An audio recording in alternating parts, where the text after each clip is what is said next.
Welcome to Podcorn Podcast. My name is Alex Liu. I'm the managing editor of Comics Beat, and with me today I have Brandon Montclare, the writer of Rocket Girl, the co-writer of Moon Girl, Dinosaur, and Mike Furth. And what else do you have? We have many books. No, it's our special video Podcorn. We have full color. Longtime Podcorn listeners, fans, followers, meaning if you were watching us like 3 or 4 months ago. Yeah. You know, Mike was doing all of our video stuff when we were on Twitch. Mm-hmm. So Mike's back because by popular demand, people want to talk about... people have asked about binding because it comes up every once in a while. When we used to do the Twitch, you'd see behind me all the different bound books. So I get a lot of stuff done, but maybe I have the quantity, but Mike is... it's the quality on binds. And just happenstance. It's not like, oh, I bind or what do you do? It's like, you know, we just... I don't know how many people actively bind in the world. I have no idea either. But, you know, it could be more than 100 people or a couple hundred people in comics. A lot of people are curious, though. No, this is definitely a treat for newer readers like me, because I've never heard about people binding books before. Obviously, I know that it happens, but, you know, Right. like, seeing these books, seeing Brandon's collection for the first time when I met him was, like, amazing. I had never seen anything this vast and expansive. Well, just as far as, like, the incredibly brief history. I guess anything can be bound, right? And you usually have library binding. So here's some Doom Patrol after the Grant Morrison run, which doesn't really get... Well, this is actually part of Grant's run, I think. But usually doesn't get collected.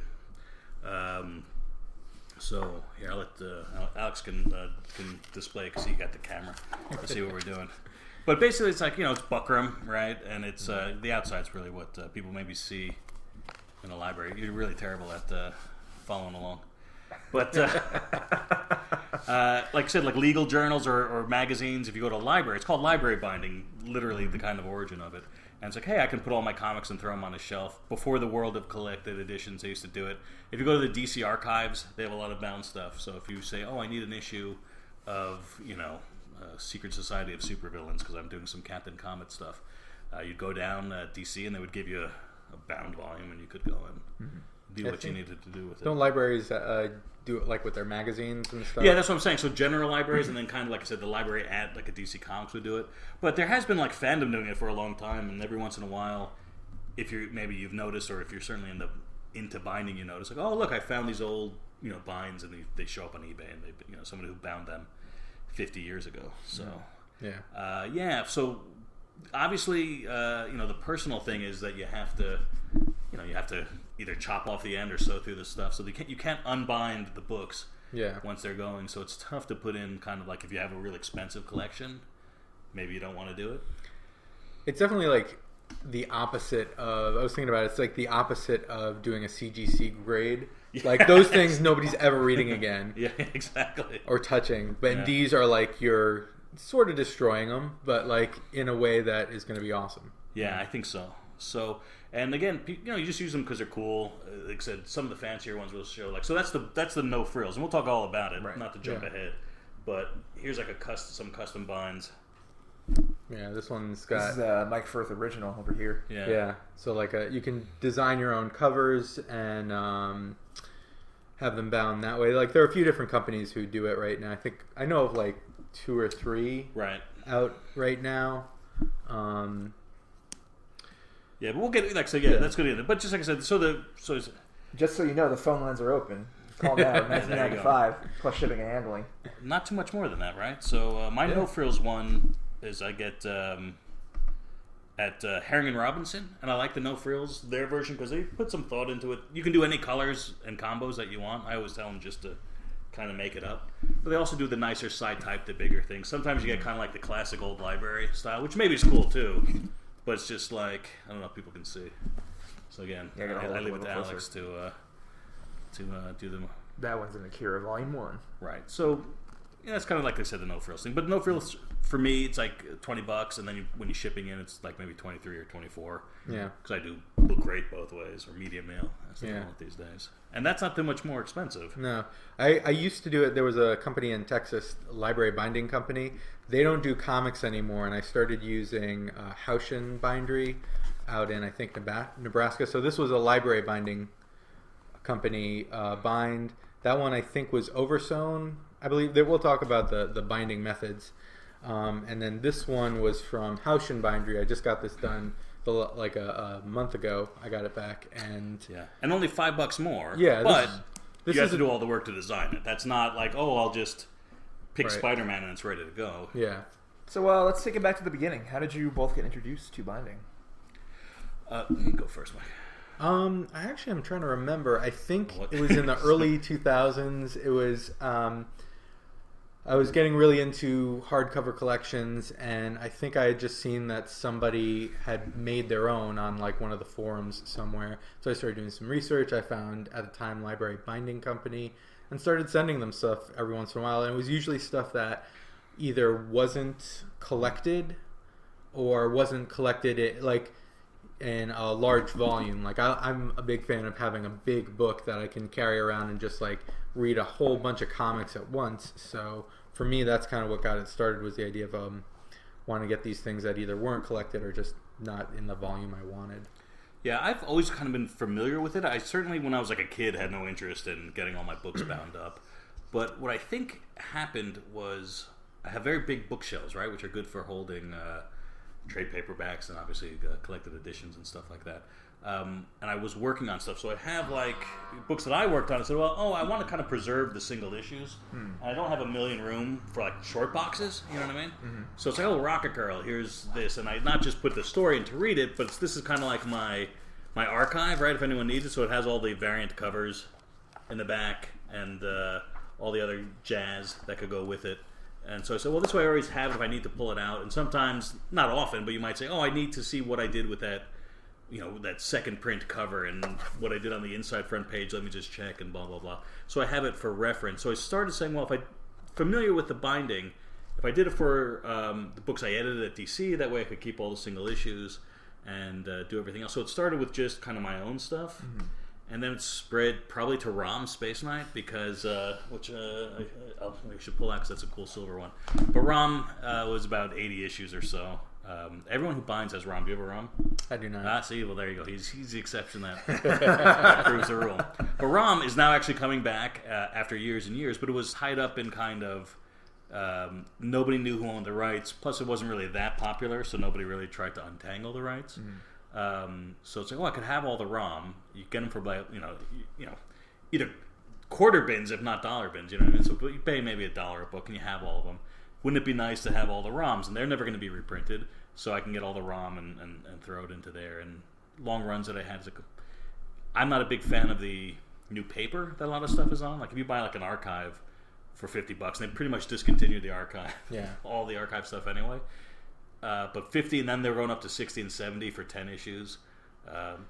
Those are very expensive books. Expensive, and on the slick paper. And it's great because you're never going to get like a Detective 27, you know what I mean? Mm. But for stuff that was like printed like Howard the Duck, I bought the omnibus. Yeah. And I don't like the huge big books, right? So I didn't like the recoloring. You kind of miss the ads, I think. The ads are really cool, like, especially in the 70s and 80s, and we were just goofing on the 90s ones, which are a part of the experience.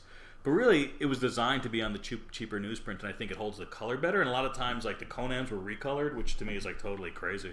So I like kind of the original stuff. And well, it's like, I know, like, sometimes when I'm, like, watching something on Netflix that's not recent, it's like I kind of want to know what year the movie was made, because it gives you this context for, like, okay, well, was this, like, what was going on? Right.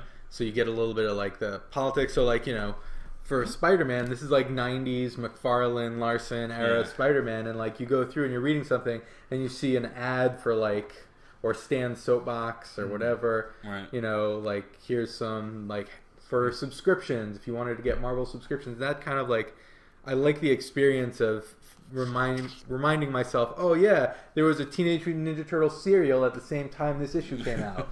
Exactly. So you feel like you get connected with it's easier to connect with like being 13 and reading that comic again. Absolutely. So it's great because I don't think I'm really going to get, unless it was something cool like not that like Sex Criminals, where they do like a lot with the backup matter and say, we're never going to reprint all this backup matter stuff. So it's like that I could see kind of binding also. I don't know if Saga, I guess they have the letter pages and stuff like that. Yeah. So it's like, I think that's an important part of the experience too, that you miss out when you get a trade paperback, because I know that the two of you were talking about how some people will actively try to remove the ads when they get things bound. And I feel like you're missing out on part of something big, you know? Yeah. Like if you just wanted the story matter, you might as well have bought the trade.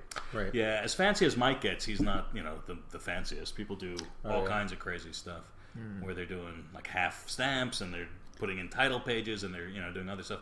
A lot of people get like a commission and then they'll feather it in, you know what I mean? Before we get to like the crazy stuff though, what is like the basics of binding? Like what is the first step you take when you want to get something bound? You gotta get all the issues together. That really is that really is the first step, because you think you have them or you don't, or you're missing something.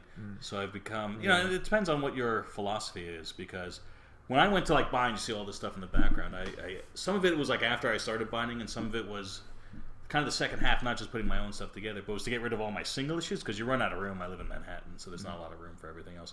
So do I get rid of the books or you know, single issues? If I was going to keep them, they pretty much had to be something that I was going to bind for the most part. And then you have to, and I don't want to pay like, it's so funny because a new comic is $3.99 and I'm happy to pay it, but like $4 for like a 30-year-old issue of Captain Marvel that I'm missing and that I have a whole stack. Like I'm missing I say Captain Marvel because here you go, right? Here's a stack of the 62 issue run that I'm missing 3 issues of. I like won't pay $4. Like there's no way I'd pay $4 for a 35-year-old issue of Captain Marvel. You know what I mean?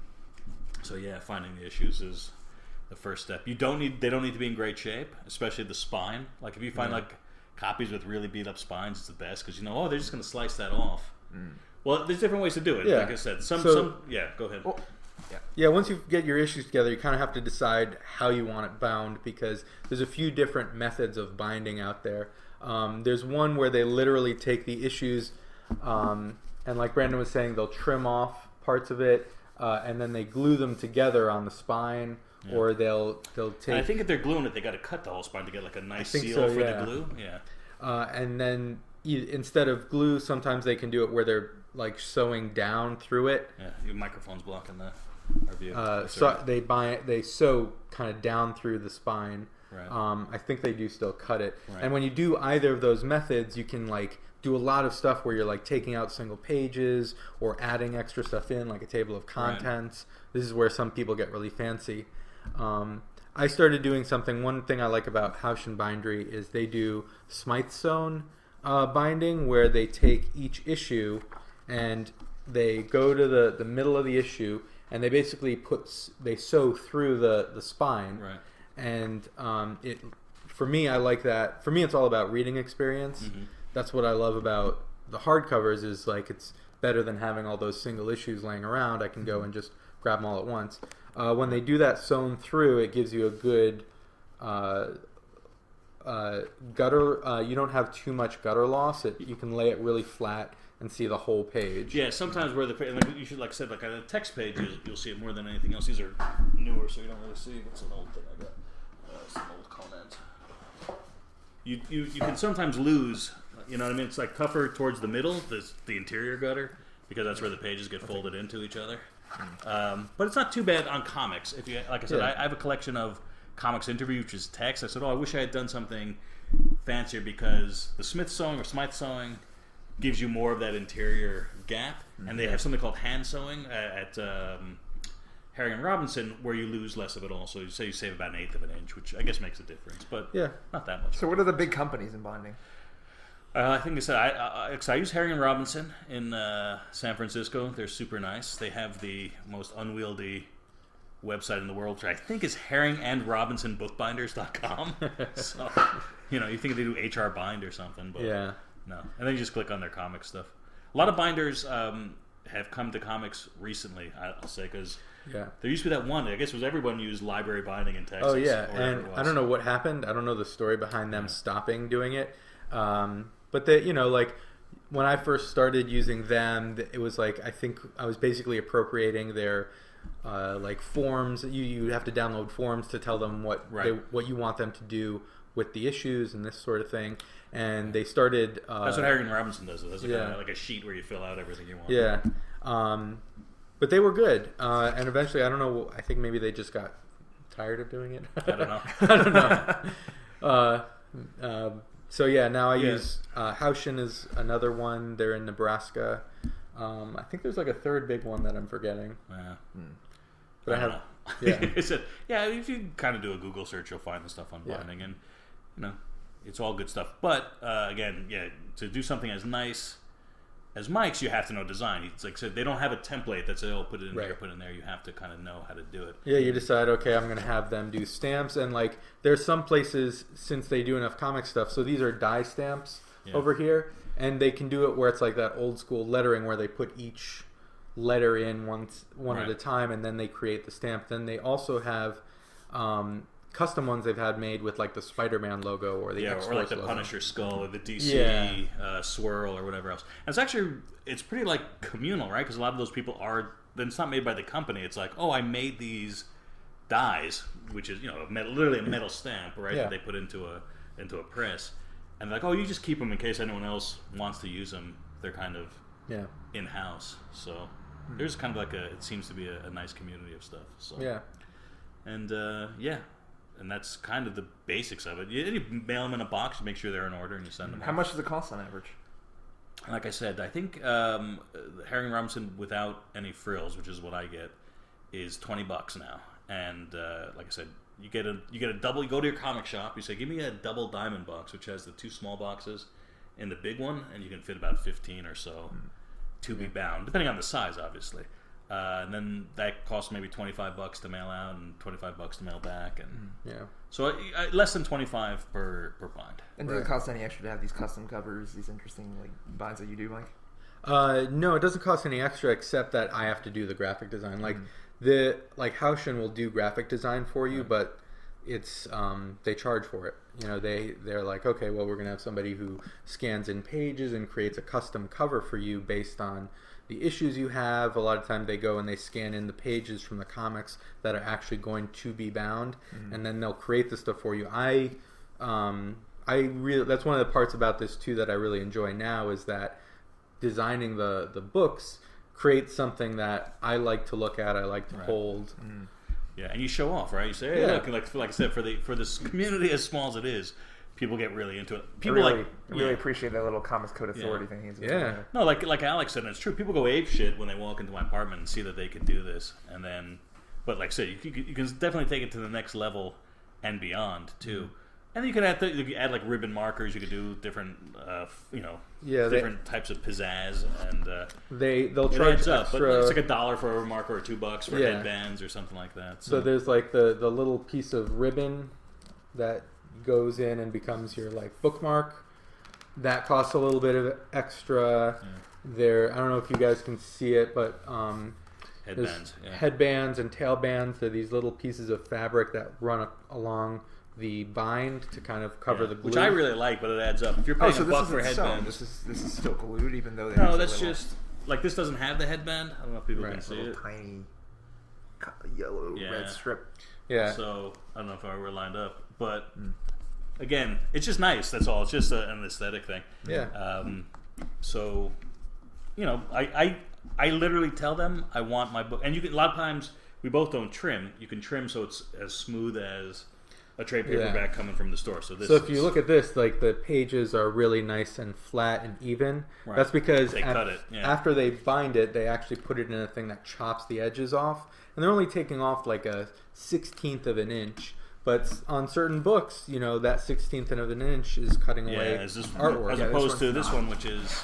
This one's a lot less even. You can see all the colorations that are actually the covers. But luckily for me, I literally say my goal is to make it look like a bunch of comics glued into a bind. Which is, for me, because like I said, I have it for, like I said, archival purposes, for reading, you know what I mean? To have it for reference if I ever need it. Or, like I said, old Conan's, because Conan was one of my favorites as a kid, and Dark Horse recolored the whole thing. So it's you want the original experience. Yeah, exactly. So to me, I almost like that they don't all add up. You know what I mean? So it's pretty cool. Yeah, but so we were also talking. So the Conans, though, like you don't have all of those hardbound because some of them are actually expensive. Yeah. Like I got the Captain Marvels here in front of me, which I'm missing, like I said, still the 3 issues, and I'll wait for dollar bins, or maybe I'll break down and go on Mile High Comics, or what's one in Texas, My Comic Shop. Yeah. Somebody, Aaron Myers, who's always on Facebook, got some Comic Collectors Live, which is it's like a whole bunch of different people can post, and there's good prices there also. But sometimes it's the experience of waiting to get it, except then you have a box sitting around. Like, I'm not inundated like I am now, so I can have a couple boxes down in my storage room and wait to fill it up. But, it's like I said, so this run of the Captain Marvel, I have the... I'm certainly not showing off, but it's like the first issue. I said I don't even have it bagged and board. It's rather beat up, but good to bind. Somebody restapled it. So this is the perfect thing if you're somebody who wants to. You see in the back, it probably won't show up on camera, but it's actually stapled multiple times that somebody restapled it, and it's the perfect condition to bind because this is just going to get chopped and put in. You're never going to ever see it again, and you have to ruin the book. But the first couple of, the first appearances and whatnot, still, even in this shape, you might have to pay like $10 or $15. And that's only if you get lucky enough to find one that's been restapled. Right. If you find one in fine, it's going to cost you $35, $40. These have some value. Again, in this condition, a whole run of Captain Marvel, I might get $300 on eBay even. So that means it's like, you really can get it. It's not like Guide, which is some outrageous price. And if not $300, $200. And then, you pay for the binding, which is going to be $25. Do this in 3 binds, so it's like at least $275. Yeah, it's like, do I want $200 and not have this on my shelf, or do I want to spend $275? And it starts getting hard. So I have Conan from 50 till the end. This is Conan the Barbarian, the Marvel series, and I could probably pull together 25 to 50, no problem. And I actually have a bunch of the issues. But getting those first 25, I just don't know if I can. I don't know if I can find them in the right shape and pay the right price for it. Yeah, to ever get that bind. So like I actually have sitting up here the Dark Horse Archives, which are recolored, as you can. Yeah. How lame is that? No offense to all of Dark Horse, but and it's especially a shame because I think the Barry Smith stuff really doesn't look too great recolored. But speaking of recoloring and Barry Smith, one of the books I got recently, I got Bound. Solar. Yeah, there you go. So Valiant, I mean, this is another one of those ones that's like the rights are all in limbo, so there's no reprints of Solar. And I got a bunch of the issues. Some of them were a little bit more expensive. This is like the first 20 issues or so. But I feel like, when I get them hardbound, it's not crazy expensive, and it's something that I want to read. Yeah. And some of it you got to let go of because I didn't pay that much for it. You know what I mean? Yeah. So it's like, if I paid that much money for like Gru is a tough bind to put together. Oh yeah. And the higher issues are worth some money, and even like for whatever reason you can always like get a couple of bucks per issue for Gru, and if you have a run it goes for big bucks, and that's a run that probably, like I said, I'm hemming and hawing at $300. For the 120 issues of Gru, you might be able to get $500 for a nice for a set in nice shape. But I didn't pay that. You know what I mean? Yeah. So it's like, what are you gonna do? So sometimes you have short runs of books that you want to get bound. Stuff like this lovely Unbound proof of Watchmen that we have sitting right over here. Yeah, no, I just remembered that I had it because I got this at. Here you go. This is a little bit different because this isn't like single issues that are bound. That's actually a proof, an interior proof, for a collected edition of Watchmen. So I was sitting at Vertigo, and Watchmen gets reprinted a lot. You know what I mean? So every time it gets reprinted, even if it's, I think they're not changing the guts, they're just doing another printing of it. Yeah. Just, as a matter of course, a proof gets sent to Karen, and Karen doesn't care. She just throws it out. I'm like, oh, here's a whole complete thing of Watchmen. Maybe somebody wants to read Watchmen and it's free. I wasn't even binding at the time. Don't take them out of order, I'm man. not Be taking careful. it out of order. I got this. I know what I'm doing. So those are signatures, 16-page signatures, because they're printed up on big, bigger than tabloid, but big sheets of paper in a certain combination, and then chopped. And you can go to 8, I think, but there's usually 16-page signatures. And then you put them all folded, and the way that the machine does it all, they're not actually printed page 1, page 2, page 3. It's whatever it is to make it all right, and then the paper gets folded and cut, and then they even have all the the pages are in marquee order. bands at the bottom. Yeah, so that's like a proof, and it was just being thrown out, so I grabbed it, and then now I'm gifting it to Mike because he does a nice job of stuff, and I'm gonna do a epic. You can do a nice Watchmen bind, and the good thing is this is the trim, right? So this would normally be cut, as a matter of course, you know what I Right. mean? And this is probably a full bleed, so you're probably supposed to not have any of that white on the top. Yeah. Right. Is there in front of this small white line at the top? see this cut? So it got cut there on the last. You can see on Yeah. the spine a little bit. You're not going to be able to see it on camera. I don't Yeah, it's think. a little bit too specific, but But that is, maybe a half an inch bigger than the actual trim size to be trimmed. So now you have all that gutter to play with. yeah, That's awesome. There you it's go. beautiful, and I can't wait to see what you do with it. Yeah. Yeah, and I had a couple of things. I have like some issues of All-Star Superman. Those are just proofs. So at that point, it's already been printed. Right. So if you find something wrong with it there, like the only option is to pulp it. You know what I mean? So it's Yeah. like at that point, if you found something wrong, you're going to be in a lot of Wait, so trouble. by the time you get your proofs, they're already going to No, this is the final print Oh, proof. got it. Which it's like they will not like unless pages are like out even if pages are out of order, I suppose, or if like Superman is sodomizing Batman and somehow you missed it all the other times, they're not pulling the book at that point. Yeah. Okay. But yeah, when it comes to books like this, it's easy to know how to bind them. You just bind the whole thing together. Right. When you have a run of something like Solar, or let's say that I wanted to get my entire run of Sandman bound, Right. how do you decide how many to put in one book? Well, that's the Yeah. the beauty of it, right? You I know for different binding methods, there's like different recommendations. Right. Yeah, you do kind of max out. I comfortably on the kinds that I do. I find more than 24 you're pushing it, but 24 is a lot. 24 is a lot. And I have some 30s back there, and they're all right.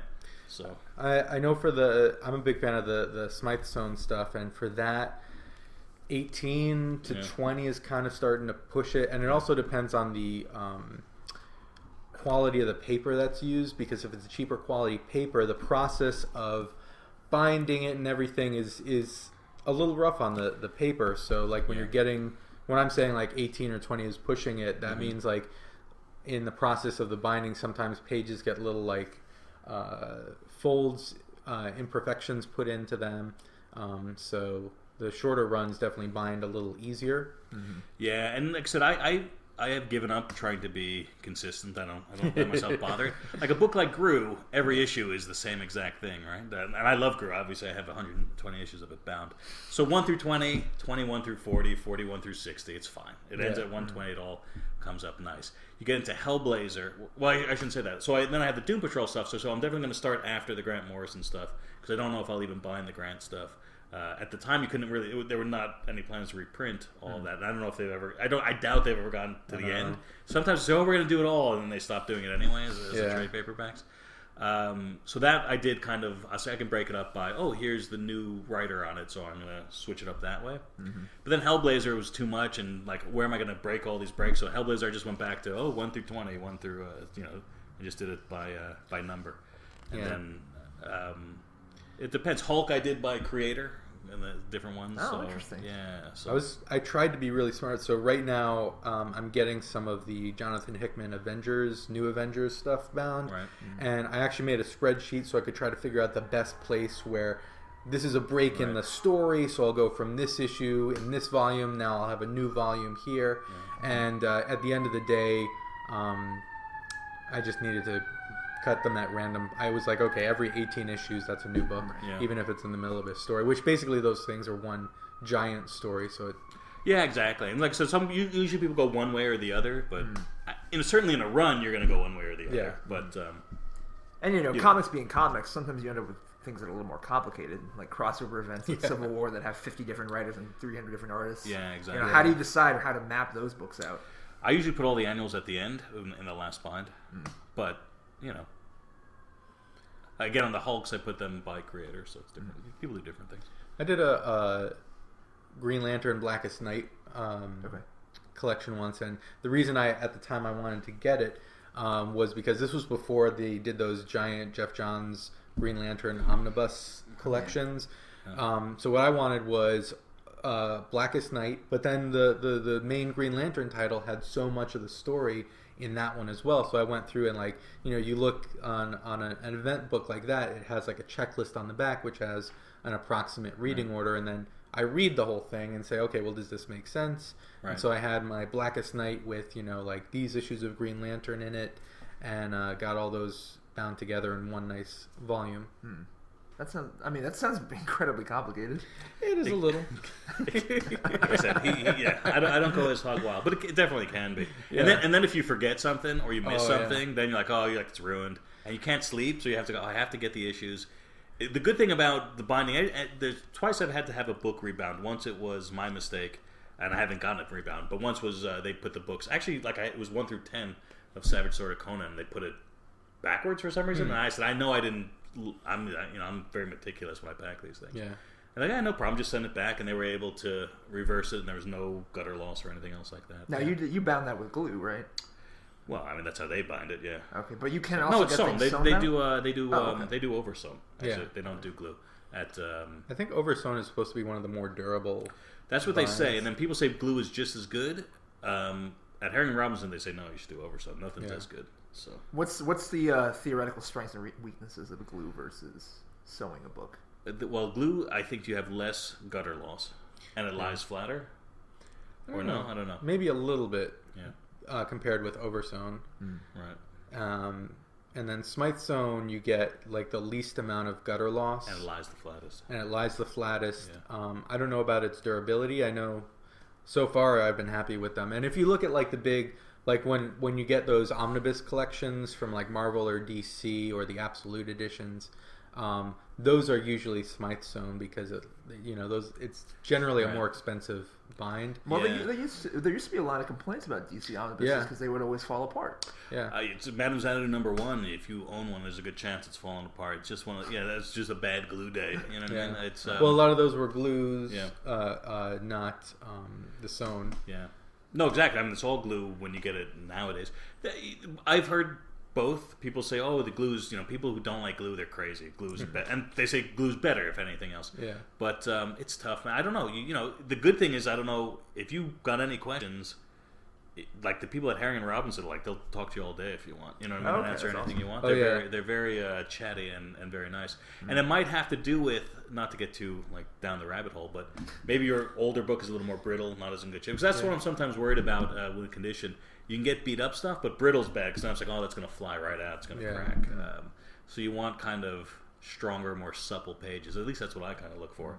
But again, a totally annihilated spine is great. Fine. Yeah, exactly. And I will say, Tim Benson over at Housh and Bindery, I emailed him at least 15 times trying to get my last round of books together. It was just either small questions. He just wanted to make sure that he was doing something right, or we were like, let's try to fix something or change something.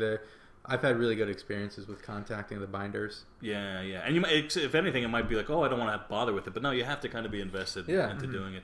But a lot of binders are doing it. I'm always kind of on the lookout. There's one in Chinatown, but it's the weird part of Chinatown, up Henry Street towards the projects. I thought it was all. It's actually real Chinatown. Yeah. And it's there's one there, and I wonder what they would cost.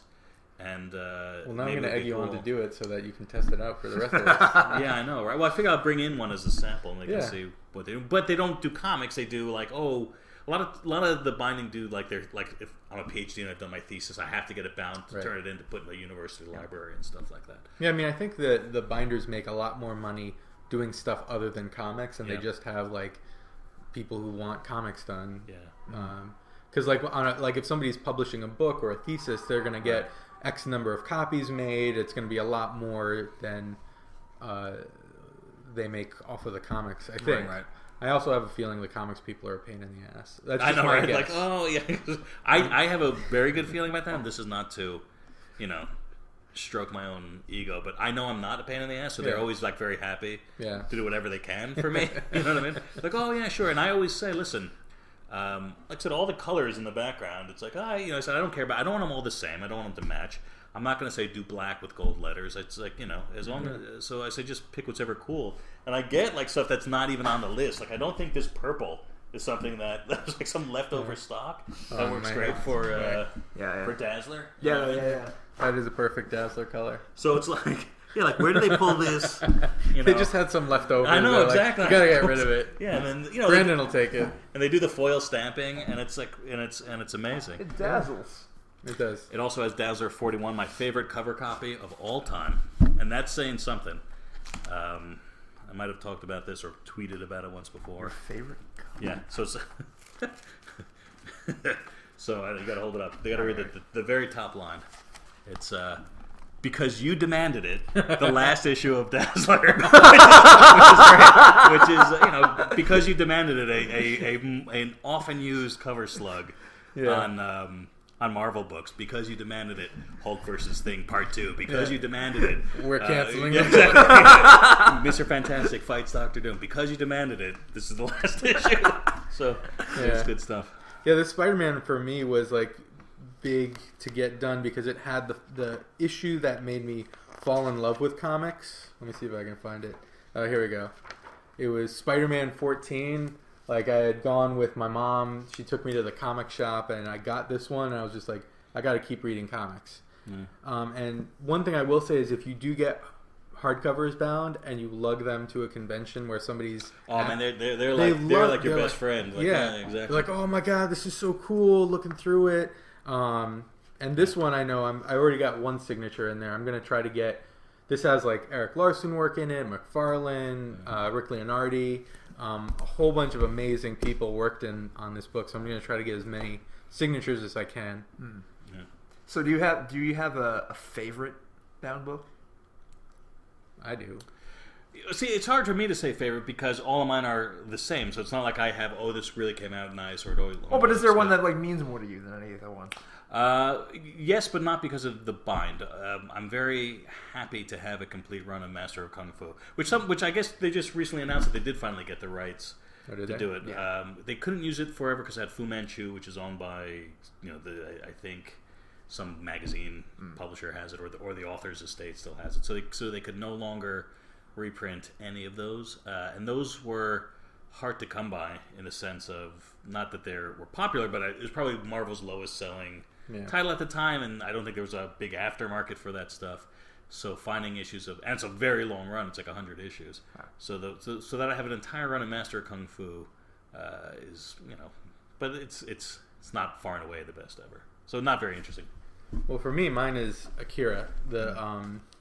There was the color version that Epic did, and it's one of my favorites because this is a hardcover that'll last a long time. I can read it.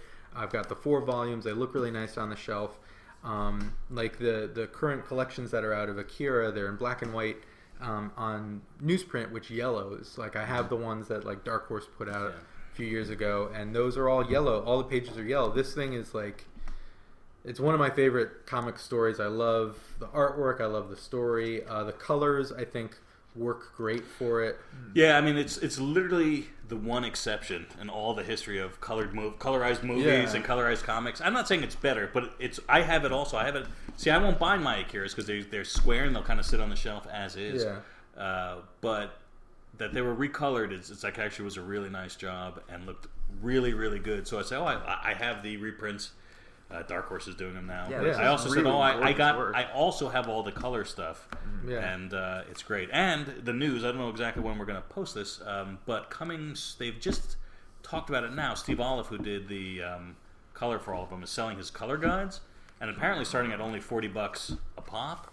So it's like, I've never bought a color guide. I've never had an interest to. But again, maybe this is the exception because it was such an amazing job recolored. And I think he worked and got a Tomo's blessing, and it is close to the movie colors and everything else. Yeah. So, and it's fun too because it's like while this was coming out, that's when the movie came out. Yeah. So there's literally like some things in the back that are like coming out next month. Here's a preview of Akira going to be out in theaters. Yeah.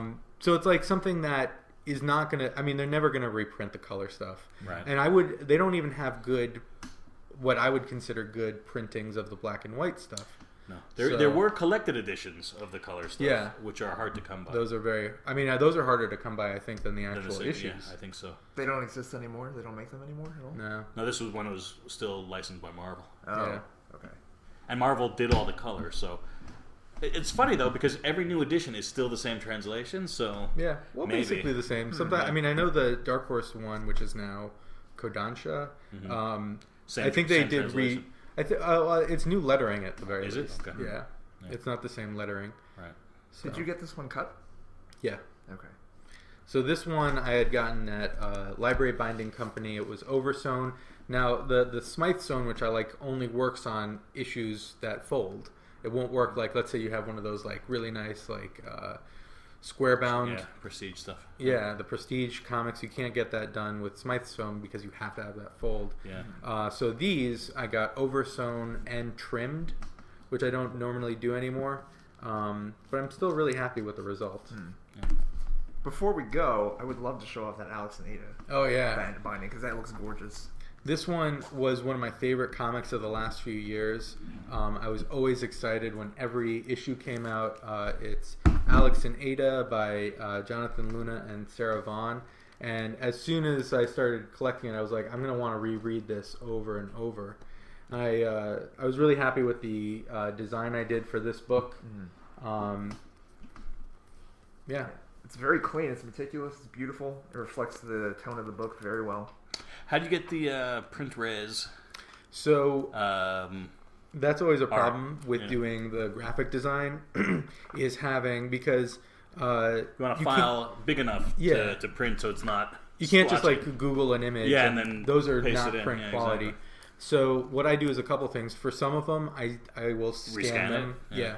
For these, what I did is the digital issues, this was one of those things where I was crazy enough. I bought the print and digital editions. Wow. And the digital edition on Comixology, you can download a PDF. So I was pulling images off of the PDFs. At print quality? Yeah. When you get the PDFs, you can actually copy the images off of them, and they're very high res. No, but usually PDF is like 72 dpi. These were actually pretty... I kind of want to call Comixology and make sure they don't have high res Rocket Girl pages, because there's so much that you could do. You could put it on a T-shirt. You could put it on a coffee mug. You could. Yeah. And then there's like, you can do that, or on like if you read with an iPad or whatever, you can do screen captures from that if you can't download the. There's definitely I did some Batman comics of Scott Snyder and Greg Capullo's run, and for that I would just do screen captures of the digital version of the comics. It's not perfect. Ideally you would be working with like really pristine high res scans that they use for printing, but obviously for a lot of us we don't have access to those. This Spider-Man one was at one point this cover, especially because you blew it up too, so you gotta this cover went up for like auction, and as a part of the auction they had this really high res scan of the original page at like some like a great DPI, so I was able to blow it up a lot because I had that.